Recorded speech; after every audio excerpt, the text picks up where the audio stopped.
MCU Phase 1 was something incredible, was something that had everything line up perfectly, directing us and leading us into a story that in the end was so very special. Phase 2 continued this, and Phase 3 gave us the natural conclusion we all knew was coming. It was perfect. That was the Infinity Saga, and now we've entered the Multiverse Saga, a new saga with new characters, new themes, with new heroes, but it's not the same. I made a video a few days ago about how I was falling out of love with the MCU. If you haven't seen that, I highly recommend you go watch that before you watch this video, because this video essay is a response video to some criticisms of my argument, and you'll need a few context clues. By the way, thanks for all the support on it. It's absolutely crazy. In a nutshell, I said MCU Phase 4 didn't have a direction, didn't have the quality in the individual stories to build up to that predictable but direction-filled finale. But I had a few people comment about giving Phase 4 the benefit of the doubt, saying that Phase 4 will have the direction, we just don't see it yet, and that all these characters somehow will have an important role to play in the grander story. And while at face value you can take this statement and relatively agree with it, heck, I kind of even agree, people said that Phase 1 was exactly like this when it first started out, so it's not fair to criticize Phase 4 just yet. But I also do think that Phase 1 and Phase 4 are nothing alike, and I'll tell you why. The main thing I see people lead with when they say Phase 4 is just another Phase 1 ready to be picked up into the main narrative is that the characters in Phase 1 had their solo movies that weren't connected. Essentially, the Phase 1 characters had nothing to do with each other until the first Avengers movie, and that they all told their own solo story before coming together to save the world from Loki.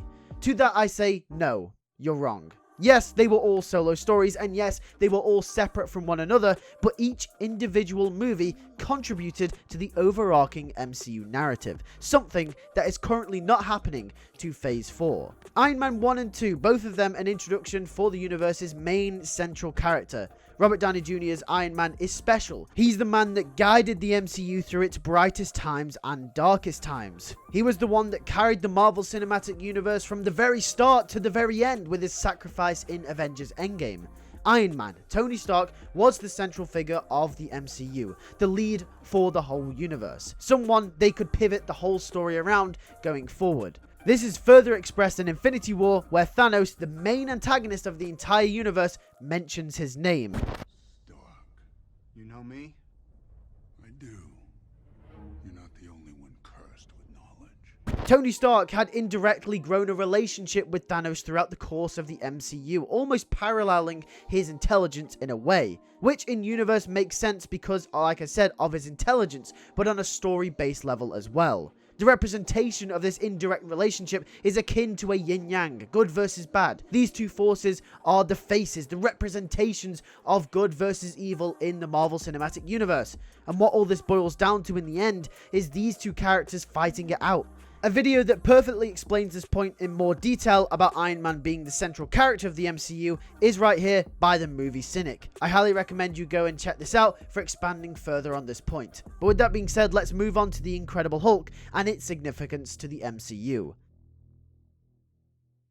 Now, The Incredible Hulk is probably the furthest film from the overall story and usually can be skipped upon an MCU rewatch, but I think is still a crucial part to the narrative. Like how I mentioned about Iron Man 1 and 2 both introducing us to the main central character of the universe, The Incredible Hulk shows us that this is a connected cinematic universe with Iron Man's cameo at the end. And before all of you guys say that I'm fishing for Phase 4 to be cameos, you've got me all wrong. I believe a character should only show up when the story needs them to, when the story has an important role for that character to play. This is also partly associated with the reason why I have a problem with Phase 4, as at the moment it seems that's all it wants to do. But getting back on track, Tony Stark's cameo in The Incredible Hulk served as a way to let the audience know that this is a cinematic universe, where characters exist with one another. Bearing in mind, this was the first time that another MCU character would cross over into another movie. This cameo served as letting us know that Tony Stark is the central part of this universe, once again going back to the same point I made about Iron Man 1. But with the Hulk out of the way, and I will admit a relatively weak argument for that film, let's move on to something a little bit stronger. Let's move on to Thor. Thor served a massive purpose in the MCU, and if it didn't exist, I believe we'd be looking at a way different MCU as a whole. Thor introduced the cosmic side of the cinematic universe. Up to this point, we'd seen only grounded films, and by grounded, yes, I know, they're still about a flying man in a tin can and a massive raging monster, but these films had nothing to do with space, with gods, rainbow roads, and realms. Thor managed to stay true to the universe whilst also introducing the entire audience to one key aspect of the MCU, which is space. Thor served a purpose in the direction of the first phase. Without Thor and without the introduction of the cosmic MCU, we wouldn't have Thanos, we wouldn't have Loki, we wouldn't have the first Avengers movie, and thus we wouldn't have Infinity War and Endgame. Thor laid the groundwork for the Guardians of the Galaxy. Thor laid the groundwork for the entire universe, serving its purpose in the grander story. And although not in phase 1, leading us into Thor the Dark World, where the Reality Stone would be introduced, further expanding upon the Infinity Saga story. Now tell me, what does She-Hulk possibly serve the major story of Kang the Conqueror? Nothing. Absolutely nothing. And don't get me wrong, I love She-Hulk. I love the character. I just wish that she was included within a story in which she served more to the overall narrative. Thor fulfilled this purpose.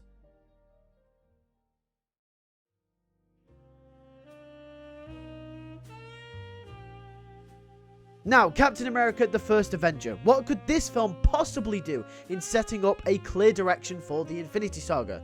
Oh wait, it only went and introduced the Space Stone. The sheer number of times I see people saying that in phase 1 they had no idea what they were doing or where it would end up is absolutely astounding. The MCU had a direction from day one with Iron Man, and I think the clearest cut, most obvious evidence of this is what they showed us with Captain America the First Avenger. The First Avenger meant something. It contributed hugely to the overarching story of the universe by introducing us to the Space Stone, whilst also giving us the story of Steve Rogers, the man that would later go on to oppose the universe's main protagonist. As soon as you saw the Infinity Stones, you could have guessed pretty easily where they were going with it, with Thanos, with Infinity War, just based off the comics alone. But at this moment in time, in Phase 4, I'm looking at all these different projects, and yes, we have the announcement of Phase 6, but if none of those films were ever announced, I could not tell you how we would get from point A to point B. At least when Captain America the First Avenger introduced us to the Space Stone, we knew instantly, Thanos, Infinity Stones, we know where this is going. But in Phase 4, where is all the evidence that these films and shows are contributing to this overarching story? Yeah, Multiverse of Madness, Loki, and I guess No Way Home, although that was more of a self-contained story in itself. But apart from that, what else is there? And this brings me on to the Avengers, the first checkpoint of the MCU, the first step in the right direction. And of course, teasing us with Thanos, knowing that he was coming and to finally see him was all the more satisfying. MCU Phase 4 doesn't have these qualities. Phase 1 wasn't disconnected. It was very much purposefully connected in the right ways. Yes, it had personal, solo stories, but it all linked. Every film I just pointed out served a purpose to the overall narrative in some aspect, big or small. And you go through all of Phase 4, and yes, there is some slight evidence here and there, but there is no evidence that all of the projects contribute to an overarching story. They're all solo stories, which is great. Individually, I have no issues with some of the movies and the shows, and maybe it's just a me thing. Maybe the MCU is going in the direction of that comic book style where anything goes, where any project can be made and it doesn't have to serve the overarching narrative. But to elaborate on my other video, on my argument, that is why Phase 4 is nothing alike with Phase 1 in any sort of way. Phase 4 is disjointed, disconnected in the wrong way. Characters cross over like it's nothing, but the crossovers and the stories don't serve the narrative. And that's my issue with Phase 4. If you enjoy Phase 4 and the new style and nature it seems to be adopting, great, that's fine. But for me, I enjoy a more flowing story, a story with direction. We will eventually get to Secret Wars and a Kang Dynasty, but I worry that the efforts of the directors, the actors, and the VFX artists won't come to fruition when their hard work comes to nothing, because ultimately in the end, their story won't matter. But there's one thing I missed. Lewis, the MCU is meant to be like the comic books. It doesn't have to be a continuous story, just like I mentioned previously. Once again, if this is the way you like to watch the MCU, if this is the way you'd like the MCU to be shown, more power to you. But personally, nah. This way completely defeats the objective that the MCU has been going for the last 3 phases. Okay, but now you're telling me the multiverse saga is not like the first 3 phases, it's more experimental. Then why structure it like phases? Why even call it a saga at all, if 75% of the content produced has nothing to contribute to the overall story? You know why they called it phases? Because the Infinity Saga was a 3-step structure, a 3-step plan for a grand story that would encapsulate the story of the Infinity Stones, of Thanos, of the Avengers. If after Phase 4 they wanted to become more true to how the comics handle things where anything goes, why still go with phases? The mere presence of the word phases attached to this new saga indicates that there is some kind of structure to everything. Giving it the name, the Multiverse Saga, tells the damn audiences that these phases are about the freaking multiverse, are about the story of the characters that partake in a huge manner in the multiverse story. Plus, not to mention, comics aren't films. The reason there are so many Marvel comics spread vastly across the universe is because in comparison to films, comics don't nearly take as much time or resources to make. You might as well expand your world to every nook and cranny. The MCU set out to be a structured story that followed a certain set of characters, and yeah, it's allowed to change. But why carry on with the phases? Why act like you're trying to replicate the structure you implemented in the Infinity Saga, only for it to be a discombobulated mess? These criticisms have nothing to do with the characters, with the stories, but the execution. The execution is flat out depressing. Not to mention, the quality is dropped significantly too. Maybe it's just me. I had a few people telling me that I've grown out of the MCU, out of the Marvel hype train that is this grand cinematic universe. But have I? I still love Spider-Man even with more passion than ever. But maybe they were right. Maybe I have grown up and maybe I'm able to notice the flaws, the inequalities in the Marvel films. I'll eventually give them a rewatch. I always do. But until that day comes, I'm losing interest. If you aren't, that's great. I want to issue that if you have no problem with the MCU at this point in time, there is nothing wrong with that. But I wanted to express my opinion, my viewpoint. And this is why, at this moment in time, the MCU will never be the same ever again.